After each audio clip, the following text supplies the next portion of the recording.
জবান খুলে সকলে পাঠ করুন আউযু বিল্লাহি মিনাশ শাইতানির রাজীম বিসমিল্লাহির রাহমানির রাহিম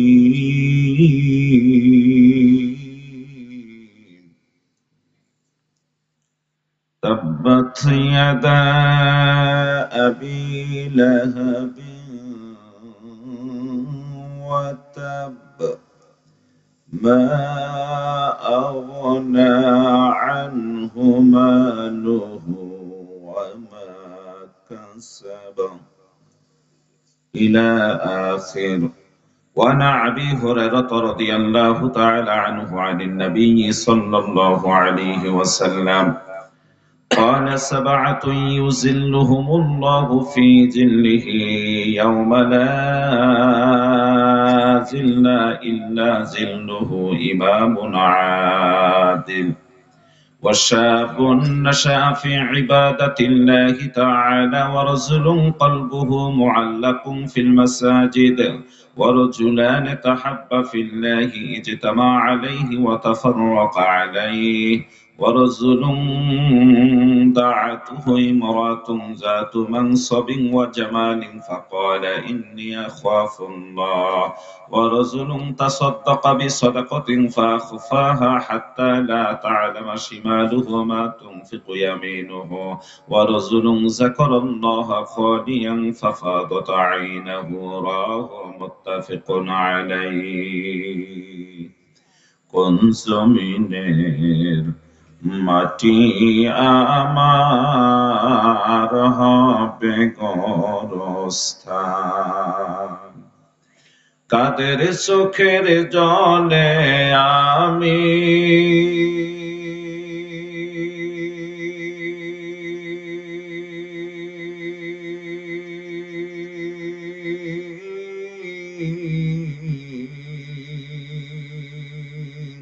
কাদের চোখের জলে আমি পাব পরিত্রাণ,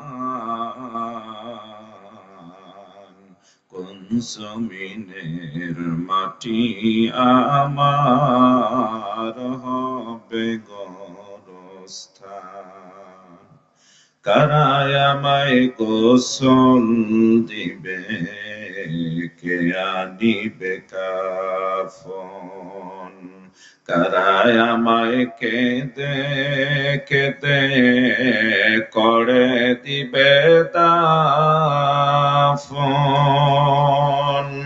কারায় আমার পাশে বসে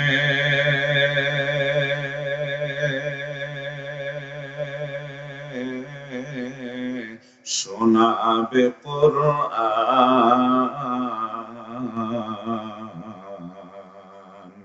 কোন জমিনের মাটি আমার হবে গোরস্থান, কাদের চোখের জলে আমি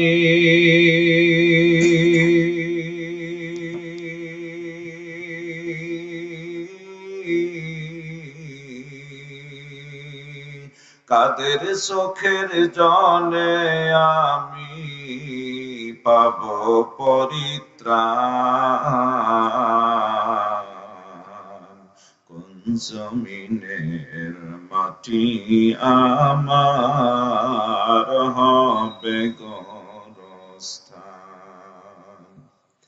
কার কাঁধে চড়ে আমি কবর দেশে যাব, জানি না কার মোনাজাতে খোদা রহম পাব, কার কারণে করবেন ক্ষমা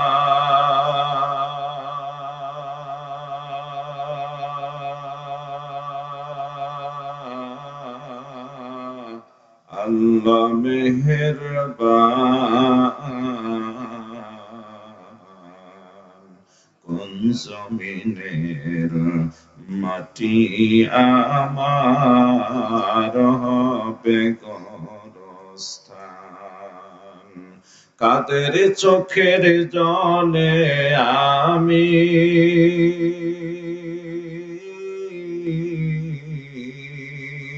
কাদের চোখের জলে আমি পাব পরিত্রাণ।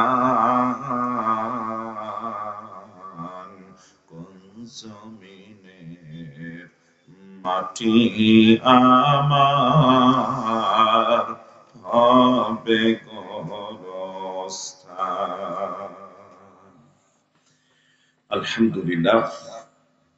উত্তরা শশী রিয়াজুল উলুম নুরানি হাফিজিয়া কওমি মাদ্রাসার ও ইয়াতিমখানার হাফেজ ছাত্রদের ইফতারবন্দি উপলক্ষে 21তম বার্ষিক তাফসীরুল কোরআন মাহফিলের আজকে সম্মানিত সভাপতি, সহসভাপতি মহোদয়, প্রধান অতিথি, প্রধান মেহমান, বরেণ্য অতিথি, উদ্বোধক, আমন্ত্রিত অতিথি,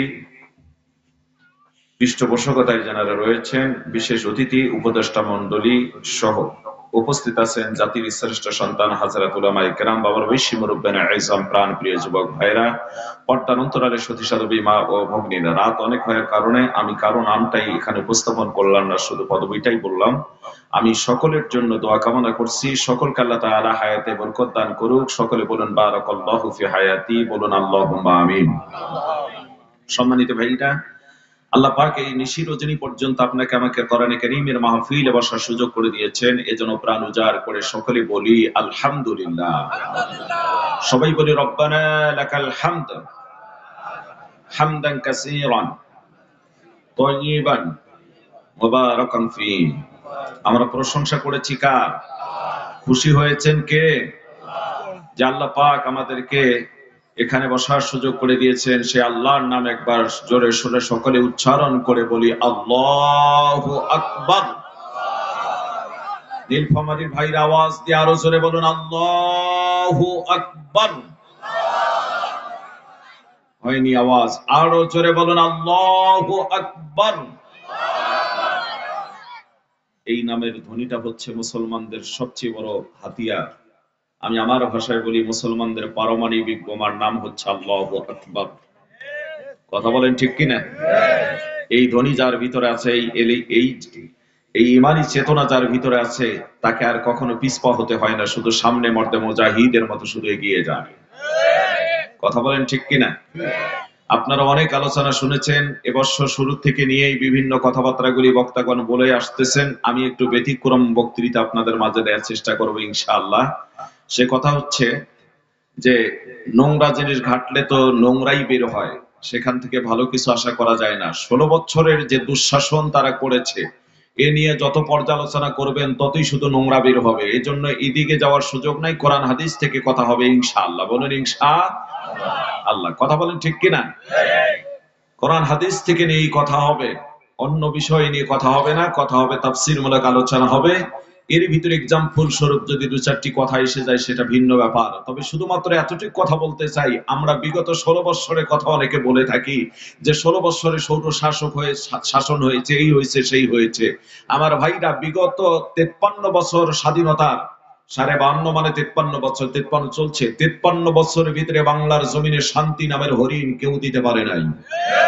কথা বলেন ঠিক কিনা? কি করে শান্তি নামের হরিণ দিবে? আপনারা যাদেরকে ইসলামী মনে করে কয়েকজনের পাঠায় দিচ্ছেন, তারা তো অল্প কয়েকজন লোক, সংখ্যা গরিষ্ঠ হতে পারে না, সংখ্যা লঘু হয়ে যায়। তারা সেখানে গিয়ে আইন পাশ করতে পারে না সংবিধানকে সংস্কার করার জন্য। এজন্যই আমার ভাইরা, আমার বন্ধুগণ, এমন একটা সুযোগ আল্লাহ তাআলা করে দিয়েছেন, যে সুযোগটা এবারেই এমন এক সুযোগ এসেছে, যে সুযোগটা হচ্ছে সংখ্যাগরিষ্ঠ ভাবে ইসলাম পন্থীদেরকে বিজয়ী করার একটা সুযোগ আমাদের মাঝে এসেছে। কথা বলেন ঠিক কিনা? সুযোগ সারা জীবন থাকে না, হাতছাড়া হয়ে যায়। এজন্য সুযোগটাকে কাজে লাগাতে হবে। আমি মনে করি যদি এবারেই পা পিছলে আমাদের কাছ থেকে সুযোগ হাত ছাড়িয়ে যায়, আগামী 200 বছরের ভিতরে হয়তো আর কোনো সুযোগ আসবে না। কথা বলেন ঠিক কিনা? এজন্যই আমার ভাইরা, আমাদের মাঝে আর কোনো দলাদলি নেই। আমরা এখন কি করব? আমরা সকলে কাঁধে কাঁধ মিলে সামনের সামনের দিনগুলিতে আমরা চলাফেরা করব যেমন এখন আমাদের ভিতরে যারা আহলে হাদিস রয়েছেন, হানাফি রয়েছেন, শাফি রয়েছেন, মালিকি রয়েছেন, হাম্বলি রয়েছেন, এরপর তাবলীগ, হেফাজতে ইসলাম, চরমনাই, জামাতে ইসলাম, খেলাফত আন্দোলন, খেলাফত মজলিস, যত দল আছে আমরা আর কাদা সরাসরি করব না। ঐক্যের ক্ষেত্রে আমরা এক হওয়ার চেষ্টা করব। আমরা ভোটের ময়দানে যেন একটা বাক্স একটা মার্কাকে পাঠাতে পারি। যদি একটা মার্কা একটা বাক্স পাঠায় দিয়ে ইসলামী দলগুলি একত্রিত হওয়া যায়, বিজয় মুসলমানদের আলেম ওলামাদের আসবে ইনশাআল্লাহ। জোরে বলেন কথা ঠিক কিনা? আমার ভাইরা, আমার বন্ধুগণ, আমি আপনাদেরকে শুধু এতটুকু টাচ দিয়ে একটা মেসেজ দিয়ে যেতে চাই। কারণ 53 বছরের ভিতরে মানুষ দেখেছে এদেশে শান্তি নামের হরিণ কোথাও কেউ খুঁজে পায়নি। সুতরাং শান্তি যদি পেতে হয় ফিরে আসতে হবে আল কোরআনের দিকে। কথা বলেন ঠিক কিনা? যেমন মাঝে মাঝে আমি এখনো বলে থাকি, সৌর শাসক, আপনারা বলেন 16 বছরের সৌর শাসন হয়েছে, সৌর শাসক চলে গেছে, জালেম গিয়েছে, জুলুম বাংলার জমিন থেকে 1 ইঞ্চিও শেষ হয়ে যায় না। জুলুম এখনো চলে না? কথা বলেন চলে কিনা? এখনো প্রত্যেক দিন পেপার পত্রিকায় টিভির পর্দায় দেখা যায় খুন, ধর্ষণ, রাহাজানি, ছিনতাই বা বিচার হচ্ছে। আমি এই কথাটা এইভাবেই গোটা বাংলার জমিনে বলছি, এক ডক্টর ইউনূস কেন, হাজারো ডক্টর ইউনূস যদি এখানে উপদেষ্টা হিসেবে, প্রধান উপদেষ্টা, সহকারী উপদেষ্টা যদি এরকম তৈরি করা হয়, আর কোরআন ছাড়া যদি রাষ্ট্র পরিচালনা হয়, আল্লাহর কসম, খোদার কসম, খুন, ধর্ষণ, রাহাজানি, ছিনতাই বা বিচার বন্ধ হওয়া সম্ভব নয়। এর জন্য সবকিছু বন্ধ করে আল্লাহর জমিনে যদি আল্লাহর আইন চালু করতে চান, কোরআনের বিকল্প নেই। কথা বলেন ঠিক কিনা? আর আল্লাহ তাআলার মেহেরবানি, এবারে আমরা দেখেছি আল্লাহ তাআলার মেহেরবানি, বিভিন্ন জায়গায় আল্লাহ মুসলমানদেরকে যেন একটা বিজয়ের সূচনা দিয়েছেন। আলহামদুলিল্লাহ বলেন। যে আফগানিস্তানের ভিতরে টনকে টন বোমা ফেলানো হলো, হাজার হাজার মেট্রিক টন বোমা ফেলা হলো। কথা কয় না কেন? সেই জায়গা থেকে সাজোয়া যান, ট্যাঙ্ক, গাড়ি, ঘোড়া, বিমান, সব বিমান নিতে পারেনি, অনেক কিছুই ছেড়ে আমেরিকার সাদা কুত্তাগুলি পালিয়ে গিয়েছে। পালানোর সময় প্লেনের পাখায় ঝুলিয়ে ঝুলিয়ে পালার চেষ্টা করেছে। ইতিহাসে এসেছে একজন পালানোর জন্য প্লেনের পাখায় ঝুলিয়েছিল। আমার ভাইটা, মুসলমানদেরকে আল্লাহ বিজয় দান করে দিলেন। আফগানের জমিনটা এখন ইমারতে ইসলামিয়া গোটা পৃথিবীর জমিনে ইসলামের জন্য একটা মডেল হয়েছে। কথা বলেন ঠিক কিনা? যেখানে আফিম চাষ হইতো, মদ, আফিম দ্বারা এক শ্রেণীর নেশাদ্রব্য তৈরি করা হতো, সে আফিম কেটে দিয়ে আফগানিস্তানে এখন চাষ হচ্ছে ডালিমের চাষ। যে আফগানের রক্ত ঝরালো, হাজার হাজার রক্ত ঝরালো আমেরিকার সাদা কুত্তাগুলি, সেই আফগানিস্তানের ডালিমের জুস এখন কিনে খাওয়ার জন্য পাগল হয়েছে আমেরিকা। এত সুন্দর জিনিস তার উপহার দেওয়া শুরু করেছে। সিরিয়ায় যুদ্ধ চলতেছিল একাধারে 14 বছর থেকে। জোরে বলেন কত বছর থেকে? 14 বছর থেকে সিরিয়ায় যুদ্ধ চলতেছিল দামেস্কের ভিতরে। আমার ভাইরা, এদের শাসন করেছিল, সিরিয়ায় যে শাসন করেছিল, বাবা শাসন করেছে, বাবার পর সন্তান শাসন করতেছে। সন্তান আর বাবা মিলে যখন কোরআনের বিরুদ্ধে, ইসলামের বিরুদ্ধাচারণ করা শুরু করেছে, মুজাহিদরা যুদ্ধ শুরু করে দিলেন। 14 বছর থেকে টানা যুদ্ধ চলছে। এই 14 বছরের ভিতরে সিরিয়ার শিশুরা যুদ্ধ বিগ্রহ, দেশের শিশুরা নিজের ক্ষুধার তাড়নায় জমিনের ঘাস টান দিয়ে ছিঁড়ে ছাগলের মতো, গরু ছাগলের মতো চিবিয়ে চিবিয়ে খেয়েছে। একটা শিশু ঘাস চিবিয়ে খেয়েছিল আর বলেছিল, আমি আল্লাহর কাছে সবকিছু গিয়ে বলে দেব। ওই শিশুটা আল্লাহর কি কথা, আল্লাহর কি কাম। কয়েকদিন পর শিশুটা শাহাদাত বরণ করলো বোমার আঘাতে। ছিন্ন ভিন্ন দেহ, এখনো প্রাণ রয়েছে দেহের ভিতরে। তিনি বললেন, আমি আমার আল্লাহর কাছে সবকিছু গিয়ে বলে দেবো। এই কথা আরো বলেছি, আজকেও বলেছি, আমি আমার আল্লাহর কাছে সব বলে দেবো আমাদের সঙ্গে কেমন আচরণ করা হচ্ছে। এই শিশুটার ইন্তেকালের 6 মাস যায়নি। আমার ভাইরা, আমার বন্ধুগণ, নাস্তিক, মোরতাদ, বেঈমানগুলি পালিয়ে যেতে বাধ্য হয়েছে। সিরিয়ায় মুজাহিদদেরকে আল্লাহ তাআলা বিজয় দান করে দিয়েছেন। জোরে বলুন আল্লাহু আকবার। বাংলার জমিনে যারা বলেছিলেন আমাদের মিশন হলো 41 সাল, কথা কয় না, রান্না করা খাবার খেয়ে যেতে পারলো না, কথা কয় না। যে কাদের কাকা বললো পালাবো না, প্রয়োজনে ফখরুল সাহেবের ঠাকুর গায়ের বাসায় গিয়ে সে কাদের কাকার খবরই নেই। আসেনি? যে দরবেশ প্রত্যেক দিন নতুন নতুন পোশাক 2 বেলা পরতো, এক পোশাক একবার গায়ে দিলে খুলে ওই পোশাকটা পরতো না, আরেকটা পোশাক পরতো। দরবেশ বাবা দাড়ি পাকা কাইটা একেবারে কাঁচামালের ব্যবসায়ী সেজে গেল। কথা বলেন না কেন? কিন্তু উপায় ছিল, আল্লাহ ছাড় দেন ছেড়ে দেন না। কথা বলেন না কেন? এজন্য মাঝে মাঝে আমি বলে থাকি, গভীর মনোযোগ দিয়ে দেন। আল্লাহ সুবহানাহু ওয়া তাআলা কোরআনে কারীমের ভিতরে জানাই দিয়েছেন, ওয়া মা লাকুম লা তুকাতিলুনা ফি সাবিলিল্লাহি ওয়াল মুস্তাদআফিনা মিনার রিজালি ওয়ান নিসাই ওয়াল বিলদানিল্লাযীনা ইয়াকুলুনা রাব্বানা আখরিজনা মিন হাযিহিল ক্বরিয়াতিজ যালিমু আহলুহা ওয়াজআল লানা মিন লাদুনকা ওয়ালিয়্যান ওয়াজআল লানা মিন লাদুনকা নাসীরা। আল্লাহ বলেছেন, তোমাদের কি হলো যে তোমরা সেই সব নারী পুরুষ আর শিশুদের খাতিরে আল্লাহ রাস্তায় জিহাদে বেরিয়ে পড়ছো না, অথচ যারা নির্যাতিত নিষ্পেষিত পদদলিত হওয়ার পর সেই সব নারী পুরুষ আর শিশুরা বলেছিলেন, হে আমাদের প্রভু, তুমি আমাদেরকে এই জনপদ থেকে বের করে নাও, যে জনপদের অধিবাসীরাও অত্যাচারী জালেম, সেই জনপদ থেকে আমাদেরকে বের করে নাও, আর তুমি আমাদের জন্য একজন সাহায্যকারী, একজন বন্ধু পাঠিয়ে দাও। আর আমার ভাইরা এভাবে যখন আর্তনাদ করতেছিলেন, বন্ধুগণ আমার, তখন আমাদের জমিনের মধ্যে আমাদের এই কৃতি সন্তান নব্য শহীদ আবু সাইদকে আল্লাহ সাহায্যকারী হিসেবে বেগম রোকেয়া বিশ্ববিদ্যালয়ের সামনে পাঠিয়ে দিয়েছেন, বুক পেটাই দিয়ে জালিমকে পতনের আন্দোলনকে ত্বরান্বিত করেছে। জোরে বলেন কথা ঠিক কিনা? আমার ভাইরা, আমার বন্ধুগণ, এখন আমি বলতে চাই, যদি ইসলামের জন্য এরকম রক্তের প্রয়োজন হয়, এক সাগর রক্ত দিতে আমরা প্রস্তুত রয়েছি। আল্লাহর দেয়া কোরআনকে আমরা অবমাননা হওয়া এবং আল্লাহর দেয়া কোরআন যাতে আল্লাহর জমিনে প্রতিষ্ঠিত হয়, এই লক্ষ্যে রক্ত দেওয়ার প্রয়োজন হলে কারা কারা দিতে পারবেন? আল্লাহু আকবার বলে আমার আল্লাহকে হাত উঠে দেখা।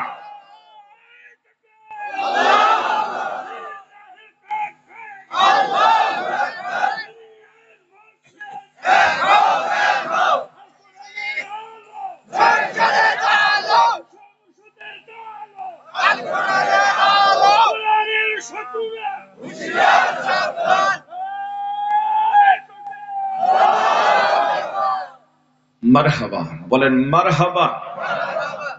16 বছরের যুবকের চেয়ে তাকবীরের ধ্বনি বেশি হয়েছে। সুবহানাল্লাহ বলেন। এটার নাম ঈমান। এটার নাম কি? ঈমান। সম্মানিত ভাইরা, আজকের যুবক তরুণদের ঈমান কোথায়? দেখেন, একজন ঈমানদার মর্দে মুজাহিদ কি পরিমাণ একটা তাকবীর দিয়ে ফেললেন। সত্যিকার অর্থে আমি অসুস্থতা থাকার পর ওনার তাকবীর শুনে আমার যেন স্পৃহা আরো বেড়ে গিয়েছে। আলহামদুলিল্লাহ। মুজাহিদরা যদি কখনো জিহাদের ডাক শুনে যায়, তাদের আনন্দ আরো বেড়ে যায়। সুবহানাল্লাহ বলেন। কেন? সামনে হয়তো শহীদ, নয়তো গাজী। কি সুন্দর দুটা চমৎকার পথ, হয়তো শহীদ নয়তো গাজী। ঠিক কিনা বলেন? দুটার ভিতরেই অসংখ্য পুরস্কার রয়েছে। এজন্য আমি আমার আলোচনার বাড়াচ্ছি না, আলোচনা শুরু করব ইনশাআল্লাহ। বলুন ইনশাআল্লাহ। কারা কারা চলে যাবেন একটু হাতটা উঠান দেখি। মাশাআল্লাহ, একজন হাত উঠান নাই। আল্লাহ পাক যেন আমাদেরকে অল্প সময় কিছু কথা, গুরুত্বপূর্ণ কথা শোনার এবং বোঝার তৌফিক ইনায়েত করে দেন। বলুন আমিন। আমি একটা সূরা আপনাদের মাঝে তেলাওয়াত করেছি। সূরাতুর নাম হচ্ছে সূরাতুল লাহাব। নাম কি ভাই? আরো জোরে বলেন। আমি দাওয়াত দিয়ে দিয়েছি, আরো দেব। সূরাতুল লাহাব নাম কি? সূরাতুল লাহাব। এই সূরাটা হচ্ছে কোরআনে কারীমের 111 নম্বর সূরা। জোরে বলেন, কত নম্বর সূরা? 111 নম্বর সূরা। এই সূরা থেকে আলোচনা করতে গেলে দীর্ঘ পথের সময়ের দরকার, কিন্তু আমি মাত্র দুটা আয়াতের আলোচনা করব আজকে ইনশাআল্লাহ। জোরে বলেন কয়টা? প্রথম যে দুটা আয়াত তেলাওয়াত করেছি, এই দুটা আয়াতের আলোচনা করতেই আমার সময় চলে যাবে, কারণ হচ্ছে 11টায় উঠালেন, এই জন্যই দীর্ঘ রাত করা যাবে না। এই দুটা আয়াতের আলোচনা করব। এতটুকু আলোচনা যেন আল্লাহ পাক আমাদেরকে সবাইকে বোঝার তৌফিক দান করেন। বলুন আমিন। তবে আমার কাছে একটা জিনিস ভালো লেগেছে, সেটা হলো তাকবীর যখন দেয়া হয়েছিল, তাকবীরের ক্ষেত্রে অনেকেই ভালো দিকটা বুঝে বলেছেন আল কোরআনের আলো সংসদে জালো, কিন্তু অনেকে বুঝতে ভুল করে বলছেন আল কোরআনের আলো ঘরে ঘরে জালো। আরে ভাই, 53 বছর ঘরে ঘরে জ্বালাতে গিয়ে কি পেয়েছি আমরা জানেন? ঘরে জ্বালাতে গিয়ে আমাদের দেশে আলেমরা মাসের পর মাস হাত ঝুলিয়ে রিমান্ডে বন্দী ছিল। ঘরে জ্বালাতে গিয়ে আমরা কি পেয়েছি জানেন? আমাদের আলেমদেরকে ইলেকট্রিক শর্ট চেয়ারে তুলে বারবার শর্ট দেওয়া হয়েছে, শর্ট খাওয়ানো হয়েছে। ঘরে জ্বালাতে গিয়ে কি হয়েছে জানেন? রফিকুল ইসলাম মাদানির মতো ছোট্ট একটা আলেম, যাকে আমরা মনে করব যে ছোট মানুষ, এক হাত দিয়ে গলা ধরে তোলা করলে তোলা যায়, ছোট একটা মানুষ কিন্তু ইমানি ঝাল বড় কঠিন, কথা বলেন ঠিক কিনা? এরকম একটা মানুষকে ডিবি কার্যালয় থেকে রাত্রিবেলায় বের করে নিয়ে এসে পোশাক খুলে উলঙ্গ করে প্যান্ট শার্ট পরে দিয়ে হাতে সিগারেট দিয়ে পাশে নারী বসায় দিয়ে ছবি তোলানো হয়েছিল। ঘরে কোরআনের আলো জ্বালাতে গিয়ে কি হয়েছে জানেন? ঘরে ঘরে শুধু কোরআনের আলো জ্বালাতে গিয়ে এটাই হয়েছে যে আমার ভাইরা, আমার বন্ধুগণ, এই জালেম সৌর শাসক যে বিদায় হয়ে গেল তারই আমলে শাইখুল হাদিস আসিসুল হক রহমাতুল্লাহ আলাইহি জেল খেটেছে, উজুর পানি পর্যন্ত পায় নাই। ঘরে জ্বালাতে গিয়ে কি হয়েছে জানেন? জুনায়েদ বাবু রগির রহমাতুল্লাহ আলাইহি হাটাজারি হযরত জেল খেটেছে এই জালিমের হাতে, কথা বলেন ঠিক কিনা? ঘরে কোরআনের আলো জ্বালাতে গিয়ে কি হয়েছে জানেন? ঘরে কোরআনের আলো শুধু জ্বালাতে গিয়ে হয়েছে এদেশের শাইখুল হাদিস ইবনে শাইখুল হাদিস মামুনুল হককে মিথ্যা অপবাদ তোহমাত দিয়ে জেলে বন্দী করে সিংহটাকে নষ্ট শেষ করে দেওয়ার চেষ্টা করা হয়েছিল, কিন্তু পারা যায়নি। ঘরে জ্বালাতে গিয়ে কি হয়েছে জানেন? কামারুজ্জামান ভাই সহ, মতিউর রহমান নিজামী সহ, গোলাম আজম সহ অসংখ্য বর্ষিয়ান নেতাদেরকে হারাতে হয়েছে। সর্বোপরি শেষে আমাদের কোরআনের পাখিকে আমার ভাইরা চিকিৎসার নামে প্রহসন চালিয়ে জেলখানা, মানে প্রহসন চালিয়ে জেলখানা থেকে বের করে নিয়ে হাসপাতালে যে মানুষটা হাসি মুখে প্রিজন ভ্যান থেকে নেমে জাতির উদ্দেশ্যে সালাম দিয়ে ঢুকলো, এরপরে তিনি খাটের উপর বসে আছেন হাসি মুখে, আর চতুর্দিকে ফেল ফেল করে তাকিয়ে দেখতেছিলেন, সে মানুষটাকেও হারাতে হয়েছে। নিঃসন্দেহে কোনোভাবে তাকে হত্যা করা হয়েছে। টুডে টু এন্ড মোর, আজ হোক কাল হোক, এর কুলু বেরিয়ে পড়বেই ইনশাআল্লাহ। জোরে বলেন কথা ঠিক কিনা? এই জন্যই শুধু ঘরে না, আল কোরআনের আলো সংসদে জ্বালাতে হবে। সংসদে জ্বালাতে পারলে ঘরে এমনি চলবে। কারা কারা সংসদে জ্বালাতে পারে প্রস্তুত? আল্লাহু আকবার বলে আমার আল্লাহকে আবার হাত উঠে রাখা। একটা কথা পরিষ্কার করে বলে দিয়ে যায়, বহু বৎসর আমরা দেখেছি নিজেদের ভোট আমরা দিতে পারি নাই, মরা মানুষ উঠে ভোট দিয়ে গিয়েছে, কথা বলেন ঠিক কিনা? মরা মানুষ এসে ভোট দিয়ে গিয়েছে। সামনের নির্বাচন আমরা নিজ হাতে দিতে চাই। সুষ্ঠু নির্বাচনের জন্য যদি এক সাগর রক্ত দিতে হয়, রক্ত দেওয়ার জন্য প্রস্তুত আছি। সুষ্ঠু নির্বাচন হতেই হবে, ঠিক কিনা বলেন? আল্লাহ পাক আমাদেরকে কবুল করে নেন, উপদেষ্টাদেরকে সেভাবে সংস্কার করার মতো তৌফিক দান করে দেখ, বলুন আমিন। বাস, আর কথা বাড়াচ্ছি না। সম্মানিত ভাইরা, লম্বা হয়ে যায়, খুব অল্প সময় কথা বলবো। গভীর মনোযোগ দিয়ে দেন, কোরআনে কারীমের আলোচনা শোনার জন্য এসেছেন কিছু ভাই এখনো রাস্তাঘাটে, চায়ের দোকানে, টি স্টলে বসে আড্ডা দিচ্ছেন। সেসব ভাইদের উদ্দেশ্যে বলতে চাই, তিরমিজি শরীফের হাদিস এসেছে, রাসূল করিম সাল্লাল্লাহু আলাইহি ওয়াসাল্লাম বর্ণনা করেন, কোন আল্লাহর বান্দা, কোন আল্লাহর বান্দি কোরআন হাদিস থেকে জ্ঞান নেয়ার জন্য যদি ঘর হইতে বেরিয়ে পড়ে, আমার আল্লাহ ওই বান্দা বান্দির উপর রাজি খুশি হইয়া এখনো ডান পা বাইরে দিয়েছেন, বাম পাটা ঘরের ভিতরে। যদি তার নিয়তটা সঠিক হয়ে যায়, আল্লাহ রব্বুল আলামিন তার বিগত জীবনের সমস্ত সগীরা গুনাহগুলি কাফারা স্বরূপ আল্লাহ মাফ করে দেন। জোরে বলুন সুবহানাল্লাহ, বলুন আল্লাহু আকবার। জীবনের গুনাহ মাফ হচ্ছে এই সমস্ত জায়গায় আসলে, কথা কার? এজন্যই শেষ পর্যন্ত থাকার দরকার আছে, নাকি কিছু শুনে চলে যাবেন? হ্যাঁ, কিছু শুনেই শুধু চলে যেন না। কারণ হচ্ছে কি, যে কোনো আলোচনার ফিনিশিং তো একটা আছে, কথা বলেন না কেন? ফিনিশিং জেনে যাবেন না, তাহলে অনেক অসমাপ্ত জিনিস থেকে গেল। এজন্য ফিনিশিংটা একটু জেনে যাওয়ার চেষ্টা করবেন। ফিনিশিংটা নিয়ে আমি আপনাদের মাঝে আজকে সংক্ষিপ্ত কথা উপহার দেব ইনশাআল্লাহ। আমি যে সূরাটা তেলাওয়াত করেছি, সূরার নাম আবারও বলেন তো, নাম কি? লাহাব। কত নাম্বার সূরা এটা? 101 11 নম্বর সূরা। প্রশ্ন হলো হুজুর এই সূরাটা কেন ধরলেন? এই সূরার আলোচনা এই জন্যই ধরলাম, ওই সময়ের ভিতরে যেমন আবু লাহাব আল্লাহ রাসূলের আপন চাচা হওয়ার পরও নবীজিকে ইসলাম প্রচারের ক্ষেত্রে বাধা দিয়েছিলেন, দিন প্রচারের ক্ষেত্রে সবচেয়ে বেশি কষ্ট দিয়েছিলেন। আমার ভাইরা, বর্তমান জামানার সমাজের আবু লাহাব কারা আছে? সূরা লাহাব তো আমরা ইমাম শব্দের পিছনে তেলাওয়াতে শুনি, নিজেরাও নামাজে পড়ি। যখন এই সূরাটা তেলাওয়াত শুনবো, নামাজে আমরা তেলাওয়াত শুনবো বা নিজেরা করব, তখন আবু লাহাব মার্কা মানুষগুলি বেরিয়ে যাবে। কথা বলেন ঠিক কিনা? এজন্য এই সূরা লাহাব তেলাওয়াত করেছি। এর সঙ্গে আমি কিছু আপনাদের মাঝে গুরুত্বপূর্ণ তথ্য কিছু পেশ করব ইনশাআল্লাহ। একটি কথা বলে দিয়ে যাই, এই যে সামনে আমাদের মাঝে রমজান আসতে যাচ্ছে, রাসূল করিম সাল্লাল্লাহু আলাইহি সাল্লাম শাবান মাস আসলেই, রজব আসলেই দোয়া করা শুরু করতেন, আল্লাহুম্মা বারিক লানা ফি রজব ওয়া শাবান ওয়া বাল্লিগনা রমাদান। তো রজব শেষ হয়েছে, শাবানের মধ্যবর্তী শেষ হয়েছে, আর অল্প কয়েকদিন পরে আমাদের মাঝে রমজান আসতেছে। রমজানের শেষ দশকে বেজো রাত্রিগুলির ভিতরে একটা রাত রয়েছে, যে রাতের নাম হচ্ছে লাইলাতুল কদর। কথা বলেন ঠিক কিনা? যে রাত্রি আল্লাহ পাক কোরআনে কারীম নাযিল করেছেন, মহাগ্রন্থ আল কোরআন, যেটা নিয়ে আমরা আলোচনা করতেছি।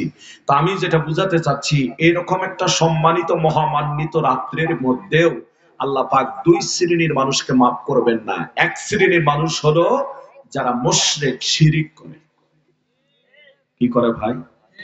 এত বরকতময় মাস, এত বরকতময় রাত, কদরের রাত, যে রাত্রে কোরআন নাযিল হয়েছে, যে রাত্রে ফেরেশতারা এসে বান্দাদের জীবনের গুনাহ মাফের জন্য আল্লাহর কাছে দরখাস্ত করেন, দোয়া করেন, রহমত কামনা করেন, যে রাত্রে আল্লাহ নিজেই প্রথম আসমানে এসে বান্দাদেরকে ডাকেন, সেই রাত্রেও দুই শ্রেণীর মানুষের জীবনের গুনাহ মাফ হবে না। এক শ্রেণীর মানুষ হচ্ছে যারা শিরিক করে, মুশরিক। এটা কি? মুশরিক। আর এক শ্রেণীর মানুষ হলো যারা হিংসাটি, যারা কি?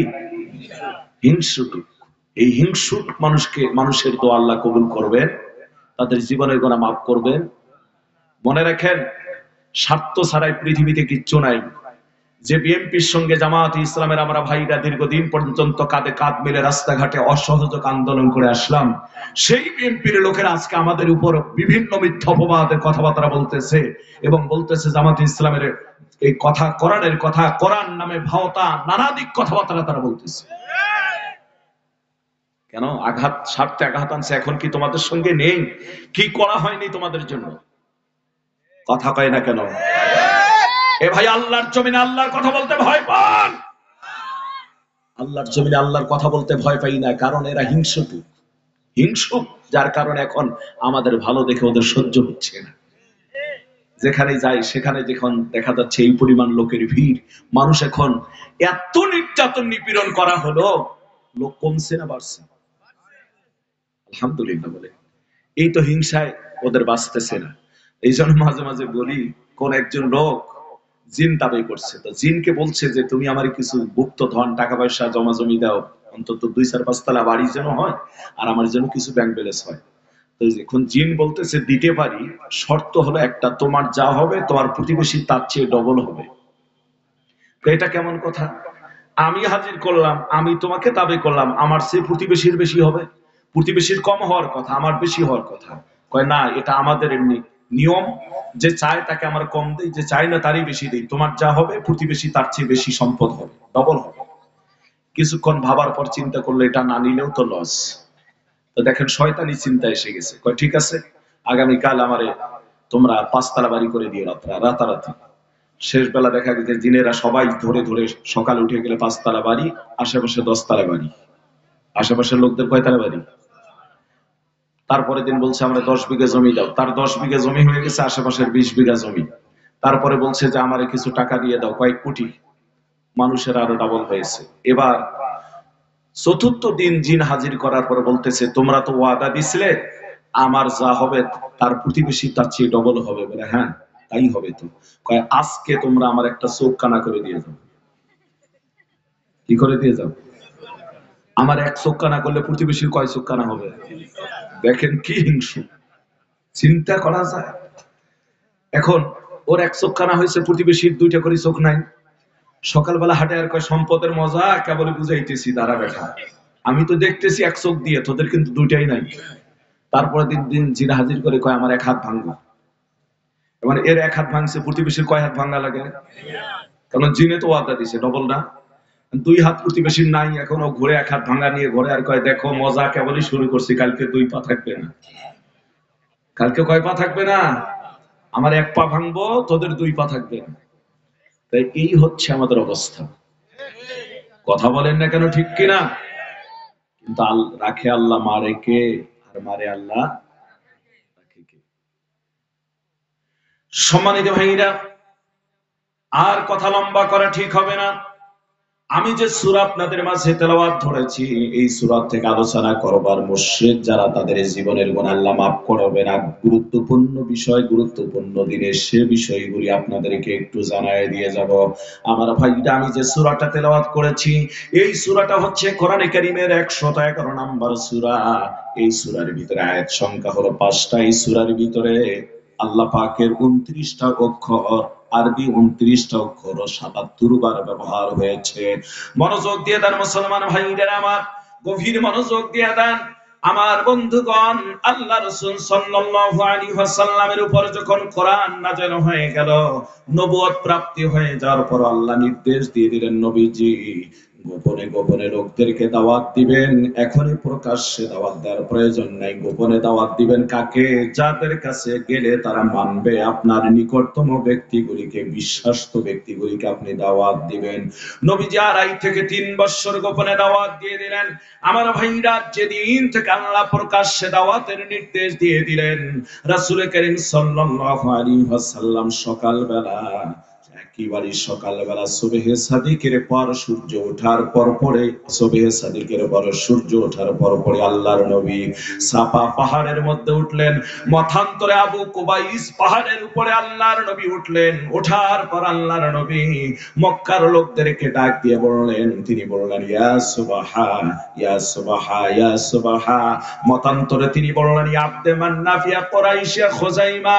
আমার ভাইরা, গোত্রের ব্যক্তিগুলির নাম ধরে ডাকাডাকি শুরু করে দিলেন। এক পর্যায়ে সেই পাহাড়ের পাদদেশে অনেকগুলি লোক জড়ো হয়ে গেল। সেই জড়ো হওয়ার ভিতরে তার আপন চাচা, তার নাম ছিল আব্দুল উজ্জা। এখন আবু লাহাব নামে তার নামটা পরিচিতি পায় নাই। এই আব্দুল উজ্জাও সেখানে উপস্থিত হয়ে গেলে আল্লাহর নবী সাল্লাল্লাহু আলাইহি ওয়াসাল্লাম বললেন, শোনো মক্কার লোকেরা, তোমরা যে আমাকে, আমি যে মুহাম্মদ, তোমরা আমাকে আল আমিন উপাধি দিয়েছিলে, বিশ্বাসী বলে তোমরা আমাকে উপাধি দিয়েছিলে, আমি যে সত্যবাদী, তোমরা কি কথা মানো? তারা বলে হ্যাঁ, তুমি সত্যবাদী, এতে কোনো সন্দেহ নাই। আমার ভাইরা, আল্লাহর নবী যখন এই কথা জানতে পারলেন যে তারা স্বীকৃতি দিচ্ছে তিনি সত্যবাদী, নবীজি বললেন তাহলে তোমরা শোনো, আমি যদি বলি পাহাড়ের পাদদেশে অপর প্রান্তে বিশাল এক সৈন্যবাহিনী, শত্রু বাহিনী অপেক্ষা করতেছে, উট ঘোড়া বিভিন্ন প্রকার অস্ত্র নিয়ে যে কোনো সময় তোমাদের উপর আক্রমণ করে তোমাদেরকে নাস্তানাবুদ করে দিবে, তোমরা কি কথা বিশ্বাস করো? তারা বলল হ্যাঁ, আমরা অকপটে বিশ্বাস করি, তুমি কোনোদিন মিথ্যা বলনি, মিথ্যা কোনোদিন বলতেই পারো না। আল্লাহর নবী সাল্লাল্লাহু আলাইহি ওয়াসাল্লাম তখন আরো সত্যায়ন পেয়ে গেল। এবার তিনি বলে ফেললেন, তাহলে শুনে নাও, তোমরা লাত উজ্জাত মানত মা কালী মহাদেব প্রণ বিষ্ণু সরস্বতী প্রতিপি 33 কোটি দেবদেবীর পূজা ছেড়ে দিয়ে এক আল্লাহর দিকে ফিরে আসার জন্য তোমাদেরকে আমি উদারত আহ্বান করে ডাক দিয়েছি। তোমরা আমার সঙ্গে পড়ো, কুলু লা ইলাহা ইল্লাল্লাহু তুফলিহুন। জোরে বলুন আল্লাহু আকবার। আল্লাহর নবী বললেন, শোনো তাহলে তোমরা বলো লা ইলাহা ইল্লাল্লাহ তুফলিহুন, এর ভিতরেই তোমাদের সফলতা রয়েছে। জোরে বলুন না সুবহানাল্লাহ। এতগুলি লোক, কেউ কিছু বলল না। আব্দুল উজ্জা সাথে সাথে পাহাড়ের নিচ থেকে একটা পাথর তুলে নিলেন। কি নিলেন ভাই? আরো জোরে কোন? পাথর তুলে নিলেন। পাথর তুলে নিয়ে আল্লাহর নবীর চেহারার দিকে লক্ষ্য করে পাথরটা সজোরে নিক্ষেপ করলেন। এদিকে নিক্ষেপ করলেন আর এইদিকে বলা শুরু করে দিলেন, তাব্বাল্লাক তাব্বালাকা লিহাজালি জামাতানা, ধ্বংস হয়ে যাও তুমি, ধ্বংস হোক তোমার। এজন্যই বুঝি তুমি সকালবেলা আমাদেরকে সমবেত করেছো, সকাল সকাল অযথা তুমি আমাদেরকে সমবেত করেছো, ধ্বংস হয়ে যাও তুমি। আল্লাহ নবী পাথরটা গিয়ে আল্লাহর নবীর একেবারে কাছাকাছি গেলে পড়লেন, একেবারে কাছাকাছি অল্পতেই পাথরটা লাগলেন না, নবীজির চোখ থেকে অশ্রু দরদর করে পড়া শুরু করলেন। আহারে, এতগুলি মানুষ থাকার পরও কেউ কোনো প্রতিবাদ করলো না, আর আমার আপন চাচা হয়ে পাথর তুলে আমার দিকে নিক্ষেপ করে আমাকে ধ্বংসের জন্য বরদোয়া করলেন। এর চেয়ে দুঃখের আর কি বিষয় হতে পারে? আমার আল্লাহ